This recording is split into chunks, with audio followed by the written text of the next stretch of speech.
Hello everybody, it's Tommy and welcome back to another video. Today we are going to be doing another video in my Around the World series. So if you missed my first speed build, I did a garden that was located in the Netherlands and I had a really great time with it. I don't want to talk about it too much in this video because you could go and check out that other one if you would like to see the speed build, but this is one of my new series on my channel and I've been really inspired by travel recently and been watching a lot of travel vloggers and the travel section of TikTok, ironically enough, and a lot of like the little videos and clips I've been watching have just inspired me to do some builds that are outside of the US, maybe outside of my cultural norms, outside of things that I know about. A lot of the builds that I have planned are going to be ones that I didn't know about prior to me discovering them through someone else's travel vlog or various video.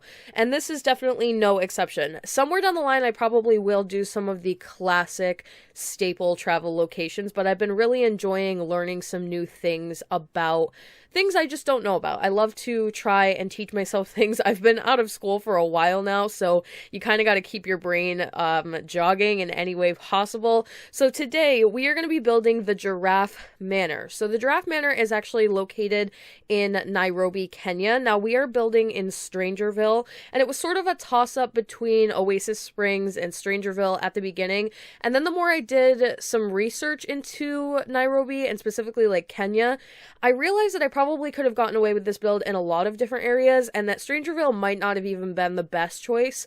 It was the best choice for like colors and stuff like that, but from a lot of photos and some of the plants and stuff I was looking at, it does seem like it is a little bit more city than you would actually think. So, definitely outside of like my general expectations there. However, I was really enjoying like the color background, the color story in this particular world, and I love Strangerville. I love to build there, and I never really get the opportunity. So I felt like I could find a way to make it work, and I definitely feel like it ended up being a decent choice. So to talk a little bit about the manor and my research that I have done on it, there is a really cool story behind how this place actually exists. So if you've never heard of it, it's basically a hotel that you can currently stay at, where you can experience giraffes. They are considered wild giraffes, I believe, but they are more or less free range. They kind of go all over the property, and they will come and eat breakfast with you. They will walk straight up to the hotel windows and your bedrooms and put their heads in. There is a swing that you can swing with the giraffes, and they sort of just like walk around freely, and it's a really cool experience because it's something that you would just never get to do in real life, or well, I guess it is real life, but you would never get to do in like a normal day-to-day basis. Considering that if you have seen a giraffe in your life, it is probably because you saw it in a zoo, and I've seen a few, and I've even fed one at one point, but again, it was in a zoo. You have this wall between you and the giraffes, and this completely removes that aspect. So really, really cool. And I decided that it would be a cool thing to just build the entire manor and have some giraffes around the property, sort of in like the statue-esque form. So we do actually have an item that is a giraffe. It's either a base game item or it comes with one of the kids or toddler packs. And I figured if I size that up and sort of put them around in various locations, I could get away with the idea that they are like moving giraffes. Obviously, I would love for them to be walking around totally functional, but we don't really have a zoo pack, and I would be highly, highly surprised if we ever got any kind of a zoo pack where we could do like safaris and they had large elephants and large animals in general in The Sims. That's one of my like big packs. Like I would absolutely love that. But currently we do not, and I didn't want it to really stop me from doing this build. So later on you are going to see me size up some of the statues and just sort of place them around. And it gives the idea because you can look out the windows and they will all be there and they will sort of be like poking their heads near the windows and all of that. But anyway, back to a little bit more information about the manor. So, basically there's a huge timeline of events as to how this place came to be. So it was first established in 1932. It was built based after a Scottish lodge. So when I first looked at the building, I did notice that it looked particularly not what you would traditionally see as like maybe an African vessel, any type of like African architecture, especially on the outside. It didn't have like that traditional look that I would expect it to have. It looked a little bit more English to me. So it wasn't a surprise at all to find out that the place was built in reference to a Scottish lodge. And it was actually built by a member of the Macintosh family. And you might recognize that name for Macintosh toffee. They owned it until about 1960 when it was purchased by an investor who then leased it until it became abandoned and was left in horrible shape. And it was totally empty for a really long time. So then our story kind of picks up in 1974. It was repurchased by a woman named Leslie Melville and her husband. And over time, the acres of the property, it was originally established on about 150 acres of property, had been pieced out, sort of sold, and were in a little bit of disrepair. They bought the main manor and they purchased the surrounding land slowly. And there's actually way more than just this property or this house on the property. From some of the photos that I was looking at, you could see that directly behind this main manor, there was another house that was similar in size and shape, and I wouldn't be surprised if that is where the owners currently live, but there were definitely more buildings, just size limitations, lot limitations, all that.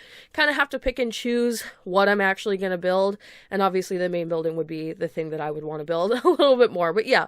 So they slowly repurchased everything. And on the property was actually 3 bull giraffes. So when they bought the property, they sort of established ownership over the giraffes that lived there naturally. And at the same time, there was a little bit of a situation going on. So the type of giraffe that is located at Giraffe Manor is called the Rothschild Giraffe, and they are considered endangered. So at that particular moment, they were critically endangered because their only habitat in Kenya was a ranch in soy that had been purchased by the Kenya government. And when the Kenya government purchased that property, they sold it out and pieced it out to other people. And as a result, all of the giraffes that were on that property were slaughtered. So there was only a couple left, and these guys made a deal with the Kenya government so that they could take back some of the giraffes that were on the other property. So the first one that they took back was a baby female giraffe named Daisy, and there was actually a book written about her. I did not get the name of the book, but you could easily find it if you wanted to read a little bit more about this. And then they did get a couple more giraffes, and slowly they had a few breeding pairs. So they established themselves as a breeding facility so that they could reintroduce breeding pairs into the wild, which is really cool because obviously we have an endangered species here that got kind of mixed up in this entire mess. So they serve as like a host home for the breeding program, and then they will reintegrate breeding pairs into the wild so that they can sort of organically help the population of the Rothschild giraffe hopefully someday come off of the endangered list. I actually don't know if they are still considered endangered, but I believe that that is the case. I'll have to look it up after I'm done doing this voiceover. So then in 1983, the manor was turned officially into a hotel where you could experience breakfast with the giraffes. In 2019, they installed a swing. Giraffes come up to the windows. It's an entire experience, and the manor is actually 12 bedrooms. Here in today's speed build, I have only done 4, obviously based after just the limitations of the lot and everything. To do a 12-bedroom home probably requires a very large lot that I was not willing to necessarily dedicate this entire thing to, although it would have been great for the giraffes, but again, they're not really functional, so it doesn't matter. And this place has hosted many celebrities. I went through the list to kind of find some that I recognized. Ellen DeGeneres and her wife have stayed here, and one of my favorite actors of all time, Ewan McGregor, was also hosted here as well, so very popular, very cool. They do have other animals on the property, such as warthogs. I saw them sort of running around in videos. I'm sure there are more.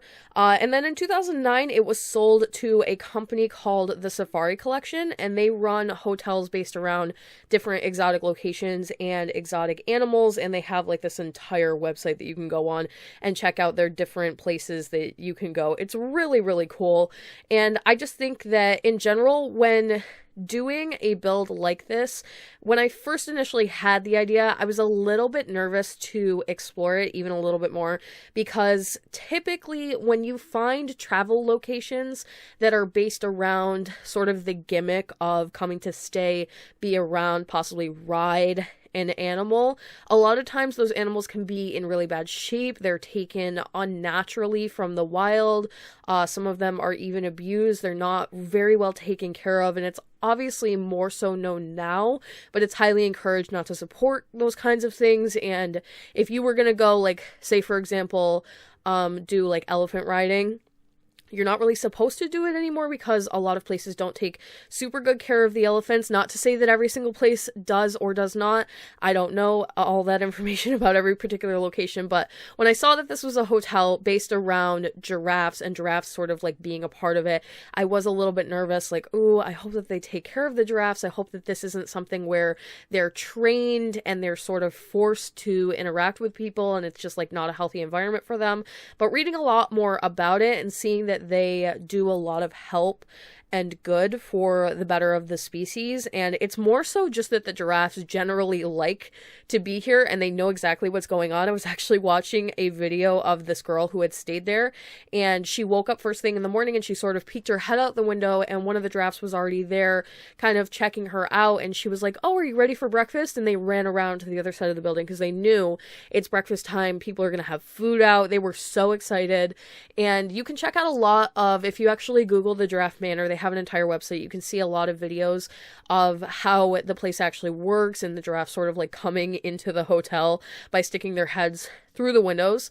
That was another thing I kind of had to think about when doing this build. Initially, I was sort of torn about how do I establish the fact that the giraffes could put their head in the window if they wanted to, because we don't have like sliding or opening and closing windows in The Sims. We do have the one set of windows from Moschino stuff, which did end up coming in handy because some of the swatches have the window open on the bottom. Now, they are facing the wrong way. The windows in a lot of the references I was using opened the opposite way.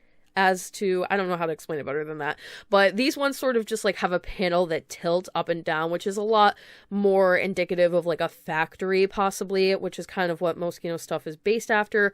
However, they're probably the only windows without actually doing fully open archways and exposing yourself to the elements that we have currently. So I did decide to use those in a little bit of combination with some of the open archways on the back. Some of the rooms have porches. So I decided that rather than doing some kind of a window that's not as fun, you can't really interact as much, I did want to open it up and have these beautiful archways that you can look directly out into the beautiful Kenya landscaping and the plants in the garden and all of that gorgeous stuff. In real life, they probably either don't do that because of bugs, because of the elements, or they have something to close the archways so that you can gate it off during certain periods of the day. But it's okay. In The Sims, we can kind of get away with a little bit more, so I felt like that was a good combination between the two. I also want to talk a little bit about plants. So plants were really tricky when it came to doing this speed build. I guess just in general for this series, it's going to be a little bit hard for me to sometimes figure out what plants are appropriate and what plants are not. I'm not a plant expert by any means. When I did my previous Around the World speed build, I didn't even know what to call the flowers that I used in replace of the tulips. And somebody in the comment section actually kind of gave me the name, but I just didn't know. I'm not a plant person whatsoever. So besides your basics, I really don't know what I'm doing. And I was sort of looking and like Googling, like, what kinds of plants do you find in Kenya? Because I don't want to get anything wrong. And a lot of the photos from the manor didn't have these more like tropical plants that you would necessarily think. There were some. And I don't want to say that like there weren't any, but it wasn't what I was picturing in my head. So then it was like a really big struggle. I wasn't sure what kind of plants I could get away with. So we have a pretty big mix here. A little bit of like the bamboo-y, palmy kind of plants, some of the elephant plants, lots of ivy, which ivy covers like a huge part of the building, and it doesn't seem that they mind whatsoever. In fact, I think that they enjoy the aesthetic of the ivy covering like 99% of the building. In their photos, a lot of it covered parts of the windows. I kind of removed it from the windows so that you could see the general landscaping. Some of it's covered, as I usually do. I don't mind a little bit of ivy over the window, but yeah, pretty heavy on the ivy. And then it's a big mix of like island living plants and then just base game plants. And the big tree that has the swing on it, that was another huge debate. I didn't know what type of tree. I needed to use something that was large enough that I felt like I could get away with doing a swing. So I believe that that is one of the base game trees. But like I said, a lot of the trees were a little bit more I don't know how to describe them, just not as tropical as I believed that they would be originally. So we've got a huge mix of plants here. I hope I did okay. One of the other really, really cool aspects of the manor that I found to be so interesting, and I was trying to figure out what was going on with it, but if you Google the manor and you're not familiar, I suggest doing so before I explain this a little bit more. There are 3 roof peaks at the front of the building, and they are completely covered in plants, but it almost looks like it's either tailored to be that way, and they sort of like shape it and cut it so that it looks like a roof. Like maybe something had grown over the top and they didn't care, so they just like shape it and they kind of like the aesthetic of it.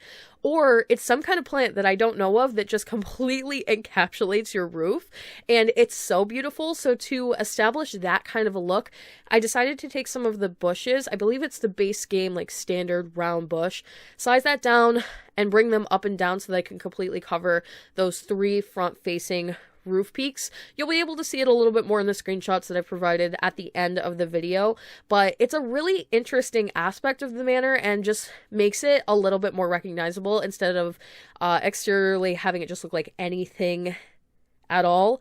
You can tell that this is where it is supposed to be just based after that alone. So I found that to be really interesting and definitely wanted to replicate it. As far as the interior goes, I did have a lot of interior reference. I used it lightly because I wanted to play a little bit more with color on the interior. They do seem to do a lot of theming, more so on the interior than the exterior.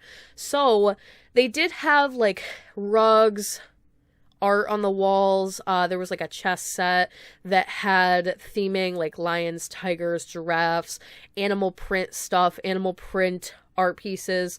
So I did think I could get away with a little bit more of that stuff. And I also just wanted to use some really bright colors. We've got a lot of like rainbow colors in here, even though it doesn't have that kind of gaudy rainbow effect. It's done a little bit more high-end, a little bit more subdued. And the fact that this is a hotel and they were purchased by somebody called the Safari Collection, I felt like a lot of the furniture might be more modern, might be a little bit clean cut, really sort of elegant and kind of fancy. If you were going to stay here, you would want maybe just a slight tad bit of luxury, not too much, nothing overwhelming. So like I said, in real life, the manor itself is 12 bedrooms, and I knew right away going into this I wasn't going to do a 12 bedroom, one, because we don't have hotels, so it didn't feel necessary, and at some point if we got hotels added, there are more locations that I would probably do where I would make sure that aspect of it was a little bit more useful. But I felt like you could use this as a vacation home, like maybe drop it into Seldorada. I'm sorry, I don't know how to say that world, but you guys know what I mean, the Jungle Adventure world. Maybe drop it into Jungle Adventure as a vacation home that you can stay at, or in general, if you just want to live here, you think it's really cool. I think that that's great too. But figuring out the layout was a little tricky. We have a lot of exposed windows and opening windows, and you obviously want to be facing the best views and have direct access to the giraffes. So doing them the opposite way upstairs with having like the bathroom and the bedroom flipped wouldn't have made a lot of sense, because then your bathroom would have been exposed to the archways, and I didn't want to remove that. It did appear even from the references that some of the rooms had their own private porches. One of them, the master suite in this particular build, has its own patio and private porch and bathroom, and I didn't want to like remove any of that element. You obviously wouldn't have like a public bathroom in your hotel room. That wouldn't make any sense whatsoever. So it did seem appropriate to do it the opposite way and have the beds sort of facing the exposed archways so that you could walk directly out onto your patio or your little porch area, experience the giraffes, walk right up to them. And then something that's kind of unique to my build versus the actual thing that we are creating here is the idea of like doing a bubble bath with a giraffe, because you would be able to sit right in the bathtub in front of the window, and it's high up, like whatever, nobody would be bothering you or anything, and open the window and have the giraffe kind of poke their head in, and it would just be like a cool experience. Or close the window, you got a pretty exotic view and really cool scenery and plants, see the giraffes walking around and all of that. So that was my sort of give and take with this. I decided that that was probably the most appropriate way to do it, instead of trying to finagle it any other way or possibly removing the archways, which is again something I didn't really want to do too much of. Again, with the interior, they used a lot of dark woods, which again, like maybe not something that I would have picked had I designed the place, but they had a lot of dark wood flooring, a lot of dark paneling on the walls, dark doors. So I did stick with that pretty heavily and then added some pops of color here and there with the furniture. We are going to use a lot of repeating furniture just because obviously hotels and resorts tend to buy like bundles of furniture and repeat them in rooms, even if they come in like slightly different colors and are organized a little bit differently from one another. Typically, a lot of hotels will have the same beds and the lobbies will have the same types of furniture, and they might be themed a little differently, but generally they are going to look the same. I was able to fit, I believe, 2 more bedrooms downstairs, and then we're going to do a full kitchen, and there are 2 dedicated dining rooms where you could experience like breakfast with the giraffes or just any meal generally. We're going to do like the patio area. I did cut a little bit of the footage because it got a little bit repetitive as far as decorating some of the rooms goes. I basically used that same bed and the same set of furniture in slightly different colors, same lamp from Seasons, and basically the same stuff. So it didn't feel necessary to include all of that over and over again. The only room that is different is the one directly next to the kitchen down here. It does not have its own bathroom. Instead, I decided to put like a private bathroom in the kitchen, and I decided that that was either the owner's room or it was just a cheaper room that didn't have its own private bathroom, and you just have to walk out and go over to the kitchen right next door and then walk into the bathroom there. And I felt like that was a good trade-off for that, just so that we could keep all of the views and have it not feel completely cluttered and cramped in a room where you would probably be paying an extreme amount of money to stay in a hotel like this. Actually, I think I remember reading on the website that the price to stay here wasn't that expensive. I imagine the wait list is probably pretty bad though, because I think that people who do know about this place have probably tried to get here and have tickets booked for quite a while now. I would not be surprised to know if there was a large wait list for this hotel. I don't know that. But yeah, it wouldn't shock me whatsoever. It's definitely someplace I would really, really love to go someday. I've added it to my bucket list with like an asterisk because it does seem like slightly outside of my realm of possibility. I don't know why. Just because it's such an exotic location in my head, it feels like something I will never get the experience to do. Granted, I put a lot of things in that basket. I just feel like traveling, like you should either do travel when you're young, but nobody has the money to travel while they're young, or you do it when you're older and then you maybe can't get the full experience because you are maybe less mobile or whatever. It's just that there are certain things where I feel like a point in my life is going to come where I'm going to be able to travel a lot more. And I'm hoping it's sooner rather than later, but it could just be I don't get to experience something like this until I'm really, really old. So I'm hopeful. Let me know if anybody has ever been here. Please let me know how I did in the comment section down below. And would you like to go here? Do you think that this is incredible and interesting as I do? Again, this is available for download on the gallery under my origin ID, Theallegedsimmer, all one word. You can download this and all of my other Around the World series on my gallery. Please subscribe for more speed builds in this series, and I have other stuff going on. I've got an entire Disney save that I'm currently working on, so if you'd like to check all that out, subscribe for more. Thank you so much for watching. Don't forget to like and subscribe. Hit that little bell icon below to turn on post notifications so you can get updated every single time I post, and I will talk to you all in the next one.